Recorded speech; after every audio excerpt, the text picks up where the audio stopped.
Zero fees embedded systems scholarship test ద్వారా 100% free seat సాధించండి. నేను అన్నయ్య అంటాను ఆయన్ని. కృష్ణరాజు గారు. ఎందుకంటే ఆయన ఈ వెస్ట్ గోదావరి ఆయన ఎంపీగా చేశారు. సార్. కానీ నాకు పరిచయం మాత్రం బావబామర్తికే. ఉమ్, ఉమ్, ఒక విషయం చెప్పాలి సార్, ఆయన మొగల్తూరు మహారాజా గారికి మనవడవుతాడు కృష్ణరాజు గారు. కృష్ణరాజు గారు. ఉమ్, మొగల్తూరు మహారాజుకి మా ఫ్యామిలీకి చిన్న ఇది ఉంది, రిలేషన్ ఉంది. ఓకే.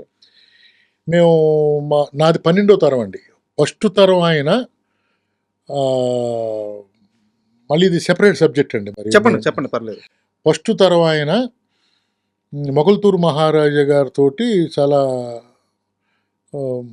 క్లోజ్గా ఉండేవాడు. ఆయన పేరు పేరంటాళ్ళు అండి. కృష్ణా జిల్లా వీళ్ళది, చినకర అగ్రహారం, కృష్ణా జిల్లా.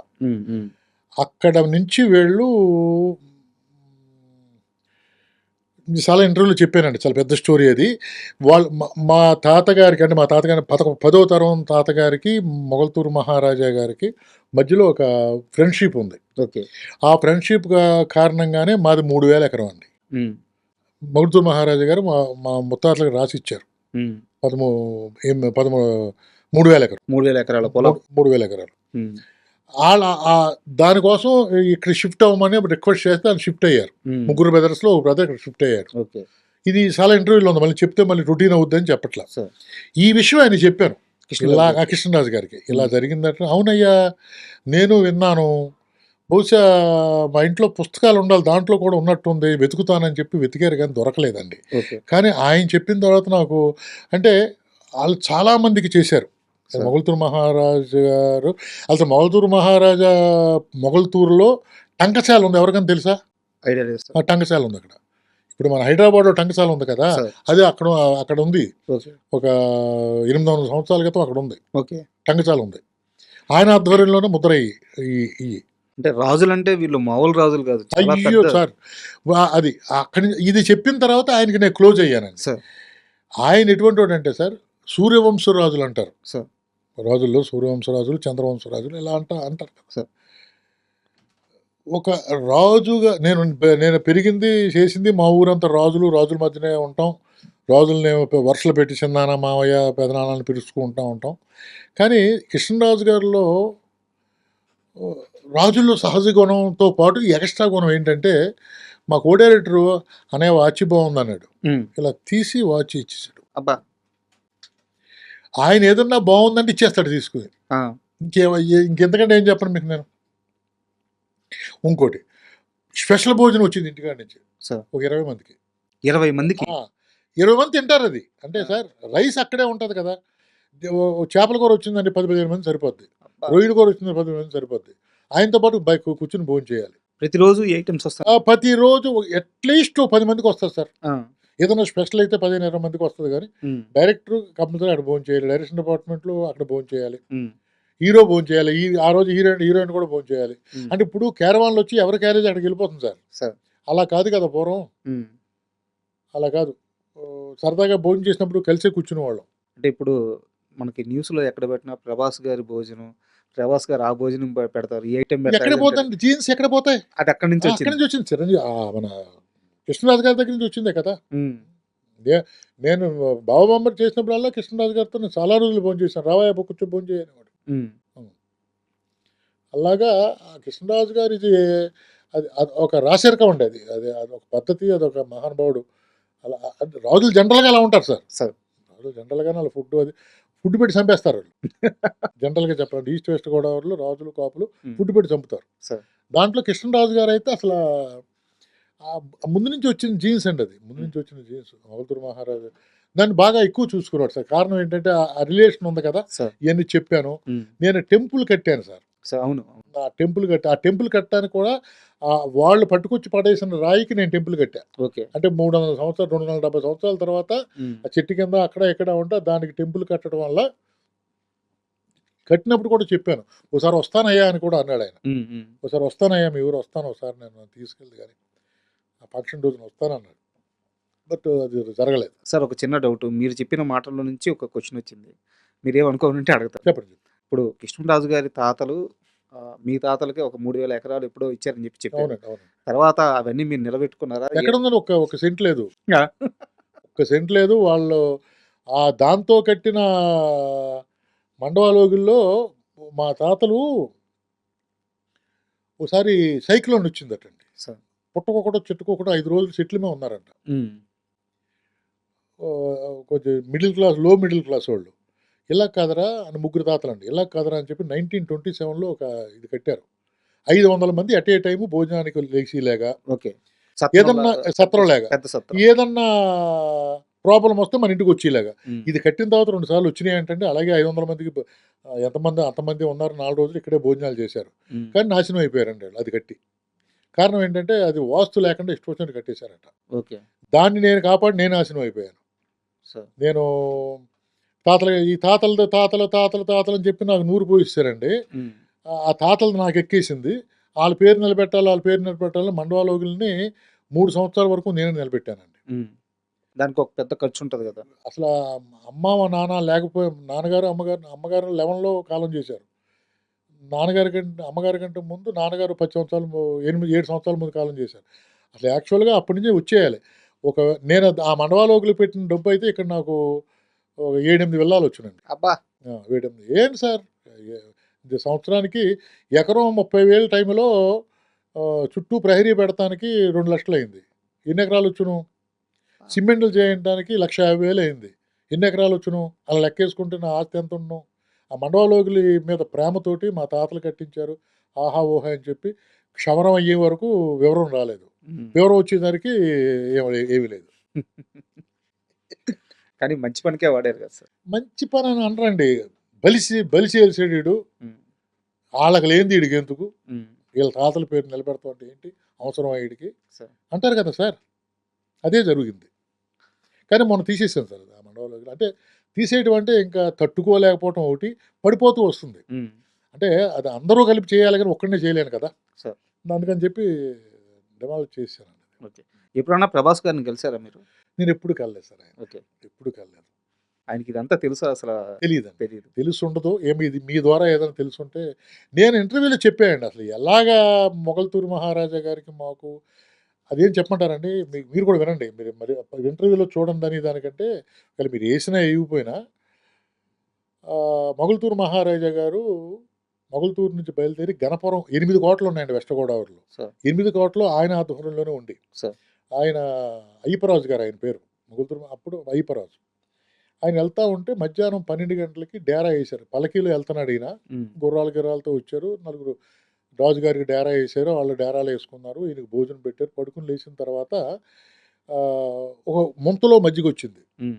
ఆ రోజుల్లో ఫ్రిడ్జ్‌లోని తీసినట్టు హ్మ్. కొత్తిమీర, ఉల్లిపాయి, పచ్చిమిరపకాయి, జీలకర్ర ఇలాగా అమృతంలాగా ఉందట. తాగాడు. ముంత తాగేశారాయన. హ్మ్. ఆ రోజుల్లో మహానుభావులు 6'5", 6'6" ఉండేవారు మనుషులు. మా తాతగారే 6'3" అండి. ఆ! వాళ్ళ ఆహార్యం ఆ! అనేది వేరు అవును గదా! గదా! హ్మ్. ఆయన ఆ పని చూసుకొని వచ్చేటప్పుడు మళ్ళీ అక్కడే డేరా ఏసి ఆ మజ్జిగ తెప్పించండన్నారు. హ్మ్. డేరా ఏసారు, భోంచేశారు, పడుకున్నారు. మధ్యాహ్నం 3 గంటలకు చూస్తే మజ్జిగ రాల. హ్మ్. ఏంటి అంటే రంగాచారి గారని చెప్పి ఆయన పిఏ. పిఏ హ్మ్. మీన్స్ మంత్రి అంటాం కదా హ్మ్. ఇప్పుడు. ఏమయ్యా మజ్జిగ రాలేదంటే ఆయన ఏదో నసుకుతున్నాడంట. ఏది నువ్వేం చెప్పంటే లేదండి వాళ్ళది ఈ ఊరు కాదండి కృష్ణా జిల్లా ఏదో చెప్తుంటే కాదు అర్జెంట్‌గా ఎళ్ళిపోయారు. ఎళ్ళిపోవడం కాదు పిలిపించి ఇక్కడే ఉంటున్నాం నైట్ అని చెప్తే ఈళ్ళు మళ్ళీ రోడ్డు మీద పడ్డారు. హ్మ్. అప్పటికి ఆయన ఒక 7, 8 కిలోమీటర్లు, 10 కిలోమీటర్లు వెళ్ళిపోయారు. పిలిచి అడిగితే ఆయన వచ్చాడట. నెక్స్ట్ డే వచ్చి ఏవండీ మీది ఏ ఊరు అని అడిగాడు. అయితే మాది చినకర అగ్రహారం కృష్ణా జిల్లా అండి మచిలీపట్నం పక్కనే. మీరు ఎందుకు వచ్చారు ఇక్కడికి అంటే అడిగితే మాది ముగ్గురు బ్రదర్స్ అండి. ఒక ఆయనేమో వైద్యుడు, ఒక ఆయనేమో ఉప్పు ట్రాన్స్‌పోర్ట్ హ్మ్. హ్మ్. విదేశాలకి. నేనేమో పాడిని హ్మ్. చూసుకుంటానండి. మాది 2000 గాళ్ళు. అంటే 4,000 పశువులు. హ్మ్. అన్నీ ఒక చోట ఉండకుండా 3 నెలలు మేము వస్తామండి. తిరుగుతా ఉంటాం. ఈ సంవత్సరం ఇక్కడికొచ్చాం. రాజుగారు వచ్చారు కదా! అని చెప్పి మేము మజ్జిగిచ్చాం. మీ రంగాచారి గారు తోక్కి కానీ పన్ను అడిగాడంట. హుహు. పన్ను కట్టి చేయవలసిన పని మాకు లేదండి. మేము వెళ్ళిపోతున్నాం సార్. మాది చూపు మాదే. హ్మ్. మా ఉప్పు ట్రాన్స్‌పోర్ట్ కోసం మా కోసం దేశాలు అడుగుతారు మమ్మల్ని. మాకు అక్కర్లేదని వెళ్ళిపోతున్నాను సార్ అంటే, నేను రాజుని మాట్లాడుతున్నాను కదా! నాకు అయ్యో! చెప్పండి సార్ ఏంటంటే, మీరు ఇవాళ నాతో ఆతిథ్యం తీసుకోండి, ఉమ్, నేను మధ్య నైట్ తొలికోడు కూర్చున్న తర్వాత లేపుతాను, మా వాళ్ళు మీతో ఉంటారు, ఆ పని చేయండి అన్నాయంట. రాజుగారు కదా, అవును. ఓకే అన్నాడు ఈయన. భోంచేశారు, పడుకున్నారు. ఇద్దరికి చెరుకు అది ఏర్పాటు చేశారు, పడుకున్నారు. లేచిన తర్వాత ఈయన తొలికోడు కూర్చున్న తర్వాత ఒక కుండలో నీళ్లు పోసి ఒక సూర్యోదయం లోపు ఎంత తిరుగుతారో తిరిగి రండి అని చెప్పి ఉమ్, చెప్పారట.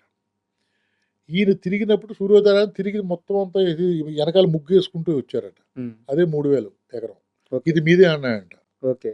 సార్ ఇంతకంటే ఎక్కువ నేను దానం చేయగలను, నేను నాకు దానం అడగట్లేదు సార్ అన్నాయంట ఈయన. దానం కాదు, ఇది పేరెంట్ వాళ్ళు, ఉమ్, మీకు కావాల్సి ఉంటే నాకేదైనా మజ్జిగ కావాలంటే మీ దగ్గరికి వచ్చి తాగలేను, ఉమ్, రాజుగారికి ఇష్టం కాదని మీరు పట్టుకొచ్చి ఇవ్వలేరు, ఉమ్, ఇక్కడ ఉంటే నేను నెలకోసారి వెళ్తా ఉంటాను, మజ్జిగ ఓకే. తాగుతాను, మీరు రావాలంటే ఆ, మేము 3 బ్రదర్స్ కదా సార్, అన్నయ్యని ఒప్పించాలి కదా, ఉమ్, ఒప్పించాలి, మీరు ప్రామిస్ చేయండి అని ప్రామిస్ తీసుకున్నాయంట. ఓకే. ప్రామిస్ తీసుకుని అక్కడికి వెళ్ళి వాళ్ళ అన్నయ్యలని ఇద్దరిని ఒప్పించి, వద్దురా అంటే వినకుండా ఒక చాకలి, ఒక మంగలి, ఒక కుమ్మరి, ఒక మాల, ఒక మాదిగ, అంటే కులాలు చెప్పకూడదు, ఆ రోజుల్లో జరిగింది కాబట్టి చెప్తున్నాను. ఇలాగ మనిషికి ఎవరవసి అవసరమో వాళ్ళ ఫ్యామిలీలు తీసుకుని ఉమ్, ఆయన ఒక రోజున బయలుదేరుతున్నాడు.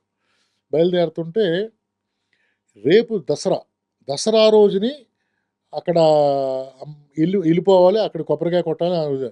ఇవాళ శుక్రవారం రా, ఇవాళ వెళ్ళటం ఏంట్రా, వద్దు అంటే, లేదు లేదు రేపు పొద్దున్న అక్కడ దసరా అని చెప్పి, నేను ఆ రోజున విజయదశమి రోజున అక్కడ నేను కొబ్బరికాయ కొట్టాలని ఉమ్, చెప్పి ఉమ్, ఈ ఫ్యామిలీస్ తీసుకుని బయలుదేరి ముహూర్తం పెట్టుకుంటే, ఆ రోజు రాత్రి అమ్మవారి కల్లోకి వచ్చి పైడమ్మ అమ్మవారు అందరినీ తీసుకెళ్తున్నావు, నన్ను తీసుకెళ్ళవా అని అడిగిందంట. ఉమ్, తీసుకెళ్తానని చెప్పి వచ్చి పెడనలో కాళ్ళు కడుక్కుని ఒక రాయి తీసుకుని దాన్ని శుభ్రంగా కడిగి పసుపు రాసి ఆ రాయిని భుజాన్ని వేసుకుని 1743 డేట్ ఏదో సెప్టెంబర్ 28 ఎంత ఉంది ఆ రోజుని వచ్చాడు సార్ ఆయన. ఉమ్, మీ తాతగారు. ఆయన మా 12వ తరం నాది, ఉమ్, అంటే ముందు తరం ఆయన. ముందు తరం వాళ్ళు. ఆ విధంగా ఆ ఊరు వచ్చారని కృష్ణరాజు గారికి చెప్పాను. ఓకే. డెఫినెట్గా ఇంప్రెస్ అవుతారు కదండి. ఇప్పుడు అది వచ్చిన తర్వాత రాజుగారికి ఈయన 2-3 సంవత్సరాలు ఇవ్వటం జరిగింది. ఉమ్, తర్వాత ఆయన కాలం చేశారు, ఈయన ఉమ్, కాదు, తర్వాత కొడుకులు వచ్చారు. ఉమ్, కొడుకులకి వాళ్ళు తెలియదు, కానీ ఈ విషయం తెలుసు. ఉమ్, కానీ వెళ్ళినప్పుడు మాత్రం గౌరవపూర్వకంగా వీళ్ళు కలిసివారట. ఉమ్, ఇది జరిగిన మ్యాటర్. ఇది ప్రభాస్ గారికి తెలుసుంటే బాగుంటుంది. ఉమ్. మరి ఇది మళ్ళీ ఎందుకు చెప్పానంటే, ఏదైనా ఇంటర్వ్యూలో ఎవరెవరే మీ వాడంటారా, మీ తాత ఇచ్చారంటారా అని చెప్తారేమో అని చెప్పి మళ్ళీ చెప్పాను అనమాట. అంటే నేను ఇక్కడ ఒక విషయం చెప్పాలి. ప్రభాస్ గారు ఫుడ్ పెట్టి చంపేస్తారంటే వాళ్ళ తాతల కాలంలో చూడండి, ఒక కుండ మజ్జిగ బాగుందని చెప్పి ఆ మనిషి ఆ పాడి ఉండాలి, ఈ తన భూభాగంలో ఉండాలి అని చెప్పి 3,000 ఎకరాలు ఇచ్చిన రాజుల కుటుంబం అది. అవునండి, అవునండి, అవునండి. నిజంగా గ్రేట్ స్టోరీ. చాలా గ్రేట్ సార్. అంటే సార్, అంటే ఇవన్నీ చెప్పుకుంటానికి, ఇది నిలబెడతానికే నేను నాశనం అంటే అనకూడదు, ఇది నిలబెడతాం కోసమే అది బాధ్యత అయిపోయింది, బాధ్యత అయిపోయింది, భారం అయిపోయింది. అంటే ఇది బాధ్యత తీసుకున్నాను కాబట్టి. ఉమ్, మరి మా వంశంలో చాలా మంది ఉన్నారు, 11వ తరం నుంచి ఇప్పటి వరకు సుమారుగా 500-600 మంది వెళ్ళుంటారు, పుట్టుంటారు, పోయి ఉంటారు కదా, నేను ఒక్కడిని అయితే తీసుకోవాలి, అదే ఒళ్ళు బలుపు అని అంటున్నారు. ఒళ్ళు బలిపోయాడికే వాళ్ళ తాతలు కడితే ఆ ఇల్లు గురించి ఆడు కావాలా చెప్పు, సార్. ఎందుకు వాడు ఏమని అన్నట్టుగా ఉంది. సరే, మన సాటిస్ఫాక్షన్ మనకు ఉంటుంది కదా సార్. దాసరి నారాయణరావు గారితో మీకున్న అసోసియేషన్ మామూలుది కాదు. అవునండి. ఆయన హిట్లర్ సినిమాలో ఫాదర్ క్యారెక్టర్ చేశారు, అవును. చిరంజీవి గారు హీరోగా చేశారు, మీరు ఆ సినిమాకి కో డైరెక్టర్. అసలు చిరంజీవి గారి మధ్య దాసరి గారి మధ్య గొడవలు ఉన్నాయా? ఎందుకు ఇలాంటి ఒక నెగిటివ్ ప్రాపగండా బయటికి వెళ్ళిపోయింది? అసలు వాళ్ళిద్దరు రిలేషన్ ఎలా ఉండేది? ఇది చెప్పడానికి అన్ని విధాల అర్హతలు ఉన్న మనిషి మీరే. నాకు ఈరోజు దీని మీద ఒక క్లారిఫికేషన్ కావాలి. అసలు ఇదంతా ట్రాష్ అండి, బయట అనుకోవటం అండి, అంతే. చిరంజీవి గారికి ఆయనకి గ్యాప్ ఎందుకు ఉందండి? చిరంజీవి గారితో లంకేశ్వరి చేశారు ఈయన. అవును. ఏమండి, దాని తర్వాత గ్యాప్ అనేది వాళ్ళిద్దరు ఇంటర్నల్గా మాట్లాడుకున్నా బయటకే వస్తాయి సార్. సార్. వారానికి ఒకసారి మాట్లాడుకునేవారు, ఉమ్, కలిసివారు. ఈ బయట వాళ్ళకి తెలియదు కదా, అవును. తెలియదు కాబట్టి బయట చెప్పాను కదా సార్, తిన్న తర్వాత అరగటాకి పనిచేసే వాళ్ళు కొంతమంది ఉంటారు, ఉమ్, అరగటాకి కష్టపడాలనుకుంటే కొంతమంది ఉంటారు, అరగటం కోసం ఇటువంటి మాటలు చెప్పుకునే వాళ్ళు కొంతమంది ఉంటారు. అంతే తప్పండి వాళ్ళిద్దరికీ ఈరోజు నేను ఫేస్బుక్లో ఎప్పుడో ఆయన అన్న మాట ఇప్పుడే జస్ట్ మీ దగ్గరికి వచ్చిన తర్వాత 5 నిమిషాలు కూర్చోండి అంటే ఒక మ్యాటర్ వచ్చింది. అది ఎప్పుడైనా అది నేను చూసి దాన్ని స్క్రీన్ షాట్ తీసి పక్కన పెట్టాను. ఈ విషయం నాకు తెలుసు. సార్ తెలిసినా మళ్ళీ మర్చిపోతానేమో అని చెప్పి స్క్రీన్ షాట్ తీసానండి. ఒకసారి చూడండి. అది ఏంటంటే అంటే చిరంజీవి గారు హీరో మాత్రమే కాదు, ఆయన ఒక సినీ కార్మికుడు, కళా కార్మికుడు, కష్టజీవి. 1 నుండి 10 వరకు చిరంజీవే. ఆ తర్వాతే ఎవరైనా దర్శకరత్న దాసనారాయణరావు. ఇండస్ట్రీలో 1 నుంచి 10 ఇది వరకు ఇది చిరంజీవి. ఇదిగోండి. నేను ఇప్పుడే మీ దగ్గరికి వచ్చిన తర్వాత కాఫీ తాగే టైంలో స్క్రీన్ షాట్ తీసి పెట్టుకున్నా. ఎందుకంటే అంటే వీళ్ళిద్దరి మధ్యన గొడవ అంటే అసలు నమ్ముతారండి అసలు? ఒకసారి ఆలోచించండి. సార్. 1 to 10 చిరంజీవి ఆ ఇంకెవరు రోజుల్లో లేరు. స్టేట్మెంట్ ఇవ్వాలన్నా కానీ మరి ఏమంటే 1 to 10 ఆయనే ఏమంటే ఖైదీ నెంబర్ 1కి ఖైదీ నెంబరు 50కి అయినా 1కి అక్కడికి వెళ్ళారు కదా, వెళ్ళి స్టేజ్ మీద ఏం మాట్లాడారు ఆయన? చిరంజీవి గారికి తనకి మధ్యన గ్యాప్ ఉంటే ఎందుకు మాట్లాడతారు అలాగా? సార్. అప్పుడు మాట్లాడింది. ఎప్పుడు ఆయన మనసులో ఒకటే 1 to 10 చిరంజీవి గారు ఇంకెవరు లేరు అంటాడు ఆయన.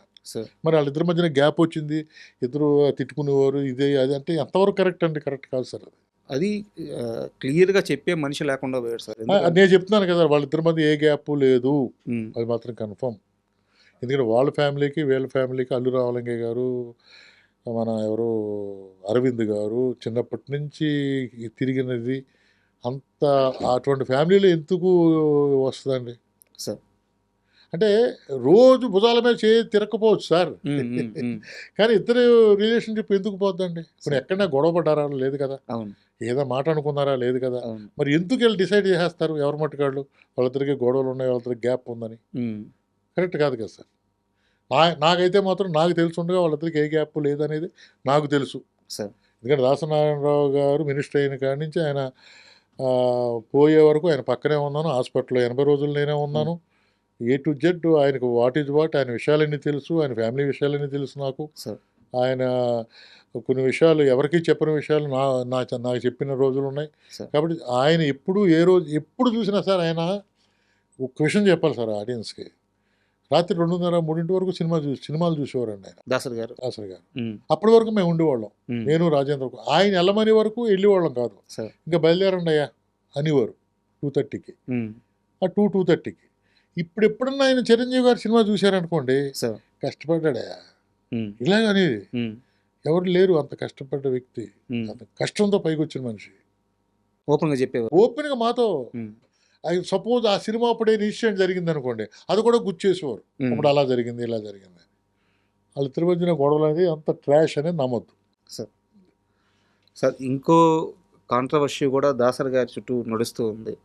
దాసరి గారి మరణం చుట్టూ బయటికి ఏదేదో ఆయన ఆ మెడిసిన్ వాడేదో, ఆ ట్యాబ్లెట్స్ వాడేదో, ఆపరేషన్ చేయించుకున్నారు, ఇలా రకరకాల కాంట్రవర్షీలు నడుస్తూ ఉన్నాయి. యాక్చువల్గా నేను దాసరి గారి బిడ్డల ఇంటర్వ్యూ కోసం, వాళ్ళ కొడుకుల ఇంటర్వ్యూ కోసం సంవత్సరం రోజులుగా ట్రై చేస్తున్నాను. చాలా క్లారిఫికేషన్స్ కావాలి. అంత పెద్ద డైరెక్టర్, దర్శకరత్న, ఆయన చుట్టూ ఎలాంటి నెగిటివ్ ప్రాపగండా జరగకూడదు అన్నది నా అభిప్రాయం. ఆయన మరణం మీద మాత్రం ఇప్పటికీ అది అలాగే ఉండిపోయింది. అసలు ఆయన మరణం వెనక ఏం జరిగింది? ఏం జరుగుతుంది అంత అది కూడా చెప్తున్నాడు కదా సార్. ఇప్పుడు రకరకాలుగా మాట్లాడుతారు. ఆయన ఆపరేషన్ చేయించుకున్నారు, అది వికటించింది, పోయారు, అంతే. దాంట్లో వెనకాల వాళ్ళు ఉన్నారు, వీళ్ళు ఉన్నారు అనేది ఇదంతా ఉత్తిదేనండి ఇంతవరకు. దాంట్లో వేరే లేదు నాకు తెలుసున్నంత వరకు. కానీ నాకు తెలియదు ఏమైనా జరిగిందేమో. నీకు తెలియదు ఏముంది? మొత్తం ఇండస్ట్రీలో దాసరి గారి గురించి చెప్పాలి అంటే రాజా చెప్తాడు, రాజా వనంరెడ్డి చెప్తాడు. ఎందుకంటే చివరి రోజుల్లో పక్కన ఉంది ఆయనే. అండ్ శివాజీ రాజా గారు వచ్చారు నా ఇంటర్వ్యూకి. శివాజీ రాజా గారు కూడా ఆ ఇంటర్వ్యూలో చెప్పారు, నేను వెళ్ళి లాస్ట్ రోజుల్లో అంటే సార్తో నాకు ముందుగా గ్యాప్ వచ్చింది, ఆయన చివరి రోజుల్లో ఆ గ్యాప్ పూడ్చుకున్నాను. అప్పుడు కూడా ఆ ఇంటర్వ్యూ అయిపోయినాక ఆ ప్రస్తావనలో కూడా మీ గురించి చెప్పారు. ఓకే ఓకే శివాజీ రాజా గారు. సో ఆయన కొడుకు కంటే ఎక్కువగా పక్కనే ఉండేవాడిని సార్. సార్, అంటే ఆయన తెల్లవారుజామున 5 గంటలు లేపి, నిద్ర లేపి 5:30కి వాకింగ్ తీసుకెళ్ళాను. 3 నెలలు అంటే ఆలోచించండి సార్. అంటే ఆయన దగ్గరికి నేను 4:30కి వెళ్ళాలంటే నేను ఎన్ని గంటలు వేసి ఉంటాను? అలాగా మా ఇద్దరి మధ్యన గురు శిష్యుడు. ఆయన నాకు గాడ్ ఫాదర్, తండ్రి, అంతే. నా ఎందుకో మా ఇద్దరికి అలాగా ఆయన నేను లేకపోతే ఆయన భోజనం లేని రోజున భోజనం లేకుండా అంటే పిలిచి రాజా ఉన్నాడా భోజనానికి అని చెప్పి అడిగి భోజనం చేసేవాడు. ఉమ్, అందుకోసం అని చెప్పి నేను ఉండి భోజనం చేసి వెళ్ళేవాడిని. సార్ ఆ, ఆ, అలాగా మా ఇద్దరిది ఎందుకో భగవంతుడు ఏ రుణం ఆ రోజుల్లో నాకు ఆయన దగ్గర ఉండటం నా ఎంత హ్యాపీ, ఆయనకి సేవ చేసుకోవటం భగవంతుడు నాకు ఇచ్చిన అదృష్టంగా ఫీల్ అవుతానండి. సార్ నేను దాసర్ గారి కుటుంబ విషయాల గురించి అడగట్లేదు, ఎందుకంటే వాళ్ళ మనుషులు ఇక్కడ లేరు కాబట్టి మాట్లాడుకోవడం తప్పు. ఆ గొడవల గురించి మాట్లాడట్లేదు. ఇప్పుడు వాళ్ళ ఫ్యామిలీ ఎలా ఉంది, అంతా సర్దుకున్నాయా? ఏం సర్దుకోవటం అండి అసలు. ఒక విషయం జరిగితే దాన్ని రేటింగ్ కోసం మీ ఇష్టం వచ్చినట్టు చెప్పేస్తారు. ఉమ్, ఇలా అంటున్నాను ఏమనుకోకండి. సార్ ఎవరిష్టం ఆడిది. చూసి ఏం జరిగింది అన్నవాళ్ళు ఎవరు లేరు కదా సార్. ఆ ఇంట్లో గొడవలు ఎందుకు ఉన్నాయండి? సార్ అప్పుడు ఏదో మీడియా ముందుకు వచ్చి సార్ మీడియా ముందుకు రావడానికి ఆ రోజు నైట్ ఏమండి రకరకాలు జరుగుతూ ఉంటాయి. ఆయన ఆయన ఆయన మీదకి ఎందుకు వెళ్ళాలి? ఏమీ లేదండి. ఇద్దరు కొడుకులు హ్యాపీగా ఉన్నారు. ఇద్దరు మనవాళ్ళు, ఆయన గురుగారు మనవాళ్ళు లేరు, మనవాళ్ళే హ్యాపీగా ఉన్నారు. ఉమ్, ఉమ్, పోతే ఎవరు కూతురు డాక్టర్ గారు ఆయన హ్యాపీగా ఉన్నాడు. రాత్రే కలిశాను. ఉమ్, నేను మొన్న పొద్దుట అరుణ్ బాబుతో మాట్లాడాను. ఉమ్, అంతా హ్యాపీగా ఫ్యామిలీ అంతా హ్యాపీగా ఉన్నారండి. కానీ ఒక్కటేంటంటే సార్, స్వర్ణయుగం ఆయన మినిస్టర్ అవ్వకముందే స్వర్ణయుగంలో బతికాడండి. సార్ ఎక్కడ చేయి పెడితే అక్కడ లక్షలు కోట్లు ఉన్న టైం బతికాడు ఆయన. ఉమ్, స్వర్ణయుగం చూశాడండి. ఎవరు చూశారు? దాసరి గారు చూసిన స్వర్ణయుగం ఎవరు చూశారు? సార్ ఆయన మినిస్టర్ అయిన తర్వాత స్వర్ణయుగాన్ని వదులుకున్నాడేమో అనిపిస్తుంది నాకు ఓపెన్గా. బొగ్గు రాసుకున్నాడు ఆయన. ఉమ్, ఎర్రగా ఉన్న మనిషి మినిస్టర్ అయ్యి అనవసరంగా బొగ్గు రాసుకున్నాడేమో ఉమ్, అనిపిస్తుంది. కానీ స్వర్ణయుగంలో బతికాడు, అందరూ స్వర్ణయుగం ఉన్నారు. బట్ ఏది నిలుపుకోలేకపోయాడు. బట్ పిల్లలకి ఆయన సంపాదించిన దాంట్లో ఆయన అనుకున్నట్టు మీరందరూ అనుకున్నంత ఇవ్వలేకపోయాడు పిల్లలకి. సార్ అంతే తప్పండి. అలాగని చెప్పి వాళ్ళు ఇచ్చారు అంటే ఇవ్వలేదు. ఎంత కావాలో అంత ఇచ్చాడు. ఆయన సంపాదించిన దాంతో పోలిస్తే పోలిస్తే ఇవ్వలేదు. ఇవ్వలేదు. ఒకరికి చెప్పాలంటే ఆ స్వర్ణయుగంలో సంపాదించిందంటే వాళ్ళకే చెందుద్ది. అంత ఇవ్వలేకపోయాడు ఆయన. ఉమ్, ఎందుకంటే దానకర్ణుడు, ఉమ్, దానాలు చేసేవాడు. రోజుకి 70 మంది 80 మంది భోజనం చేసేవారు. అబ్బా, డైనింగ్ టేబుల్ మీద 12 మందికి పంచభక్ష పర్వం అన్నారు. పొద్దున్న సాయంత్రం భోజనాలు ప్రతిరోజు ప్రతిరోజు. ఉమ్, నాకు తెలుసుండగా ఆ ఇంటికి వచ్చే ఆయనకి సినిమా ఉన్నా లేకపోయినా 7 లక్షలు అవుద్ది. 2 లక్షల రూపాయలేమో పేదలకు పంపుతాడు. ఉమ్, మరి డబ్బులు ఏముంటాయండి? తర్వాత అమ్ముకుని పంపించేవాడు. అమ్ముకుని భోజనం పెట్టేవాడు. మరి సంపాదన లేనప్పుడు అమ్ముకునే పెట్టాలి కదా. ఆస్తులు అమ్మి దానం మరి చేశారు. దాని చేస్తే తప్పదు కదా. ఇల్లు ఆయన ఒక దానికి అలవాటు పడ్డాడు. సినిమా లేదని మానేయలేడుగా. సార్ ఇప్పుడు నేను కారు తిరుగుతున్నాను, సినిమా లేదు, పెట్రోల్ డబ్బులు లేవని చెప్పి కారులో లేక నడుచుకుంటూ వస్తున్నాను. ఇక్కడ పిల్లలు మీరు ఈ రోజుని సార్ సినిమాకి కొన్ని మెయింటెనెన్స్ ఉంటాయండి. సరే, ఇదైతే మన పర్సనల్, మన మెయింటెనెన్స్. ఏదైనా అది కూడా అంతే కదా సార్. ఇప్పుడు రాజనారాయణరావు ఇంటికి వెళ్తే భోజనం ఉంటుందని ఒక 80 మంది అనుకుంటారు. ఆ నమ్మకం బాగుంది. ఆ నమ్మకం పోకూడదు కదా. పోకపోతే ఏం చేయాలి? లేవు ఆయన దగ్గర, ఏం చేయాలి? ఆస్తులు అమ్ముకుంటూ వచ్చాడు. ఆ, మరి మీరు పక్కనే ఉన్నారు కదా, మీకు తెలియదు కదా అని చెప్తున్నాను నేను. సార్ ఆ, ఇప్పుడు దాసరి నారాయణ గారి ఇంట్లో బజుల్లా రోడ్లో ఉన్నప్పుడు కూడా ఆ ఇంటికి వెళ్తే భోజనం దొరుకుద్ది అనుకునేవారు. ఇక్కడికి వచ్చిన తర్వాత భోజనం దొరుకుతుందని అనుకున్నారు. మినిస్టర్గా ఉన్నప్పుడు పెట్టాడు. మినిస్టర్ అయిన తర్వాత ఆయన దగ్గర డబ్బులు ఉన్నాయి, అది ఇది అనుకున్నారు. లేదు, ఉమ్, ఆయన ఆస్తులు అమ్మి భోజనాలు పెట్టి మెయింటైన్ చేశారు ఆయన. ఆ, మీరు చెప్తుంటే నాకు కళ్ళల్లో ఆ, నీళ్ళు అది సార్, తిరుగుతున్నాయి. అది కొంతమందికే తెలుసు సార్. అది అంత గొప్ప మనిషి మీద సార్ ఆ, రాజకీయాల్లో కూడా మళ్ళీ ఆ. ఆరోపణలు. ఈ ఎవరున్నారండి ఇప్పుడు సినిమా ఇండస్ట్రీకి ఎవరున్నారు? సినిమా ఇండస్ట్రీ దాసరి ఉన్నప్పుడు లేనప్పుడు అనే నిర్ధారణ చేసుకుంటే ఉన్నప్పుడు ఏం జరిగింది, లేనప్పుడు ఏం జరుగుతుంది? ఆ దిక్కు లేదు కదా. మరే ఎవరికి దిక్కు లేదయ్యా. దిక్కు అంటే సార్ ఒక పెద్ద లేడు సినిమా ఆ, ఇండస్ట్రీకి. పెద్ద పెద్ద దిక్కే. లేదు. ఉమ్, పెద్ద లేదు. ఏదైనా ఉంటే చిన్న గొప్ప చిరంజీవి గారు చూస్తున్నారు తప్పండి. ఆ పెద్ద దిక్కు పోయింది కదా. చిన్న లైట్ బాయ్ దగ్గర నుంచి చచ్చిపోయే రోజు అందరికీ. వరకు ఆ, 26వ తారీఖు ఆయనకి ఆపరేషన్ అయ్యి హాస్పిటల్కి వెళ్ళే వరకు రోజుకి 70-80 మంది భోజనం చేసేవారు. ఉమ్, నెలకి 7 లక్షల రూపాయలు కారులకి ఆ జీతాలకి గీతాలకి అయ్యాయి. 2 లక్షల రూపాయలు పేదవాళ్ళకి పంచిపెట్టేవాడు. ఇది మాత్రం కంపల్సరీగా జరుగుతూ ఉండేది. ఎప్పుడూ మానలేదు. సార్ సినిమా ఉన్నప్పుడు మానలేదు, లేనప్పుడు మానలేదు. ఉన్నంతకాలం సినిమా మీద వచ్చిన కష్టపడ్డ దాంతో పెట్టాడు. సినిమా లేనప్పుడు అమ్మి పెట్టాడు. అది మాత్రం కన్ఫర్మ్. ఆయన సంపాదించిన స్వర్ణయుగంలో సంపాదించిన చూసుకుంటే కొడుకులకి కూతురికి అంత ఇవ్వలేదు, కొంత ఇచ్చాడు ఆయన, ఉమ్, ఇవ్వగలిగాడు. ఇది నాకు తెలుసున్నాయి. ఎందుకంటే నేను ఆయన గురించి ఏం చెప్తాను చెప్పండి. అంటే మీలాంటి పెద్దలతో కూర్చున్నప్పుడు మాకు తెలుస్తుంటాయి సార్ ఇవి. అదే సార్. లేకుంటే మాకు చెప్పేవాళ్ళు ఎవరు ఇవన్నీ? రకరకాలుగా చెప్తారు సార్. ఇప్పుడు మనిషిని మంచి చేసేవాడిని మంచిగా చెప్పుకోవాలి కానీ ఏదన్నా చెడ్డున్నా మంచి చేసేవాడిని ఆ చెడ్డకు ముయ్యాలి. అది చెడ్డేలో ఉండడం మీద చెడ్డనే పేడ పూసేసి సార్ పేడ ఉంది దాని మీద అంటే మనం ఏం చేయలేం కదా. జగపతి బాబు గారితో మీ గొడవ ఏంటి? గొడవ జగపతి బాబుకి మీకు గ్యాప్ రాలేదా చిచ్చి చిచ్చి సినిమా అయిపోయిన తర్వాత? ఏ సినిమా? మీ సెకండ్ సినిమా అయిపోయిన తర్వాత. కొత్తగా వింటున్నాను, మీరేనా విన్నారా?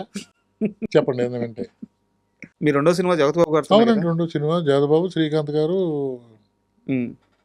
చెప్పండి. తర్వాత రెమ్యూనరేషన్ విషయంలో ఏదో గ్యాప్ వచ్చిందని విన్నాను, నిజమా కాదా? అలా ఆయనకి నాకు రెమ్యునరేషన్ ఇవ్వడానికి నా Project- సినిమా కాదు కదా.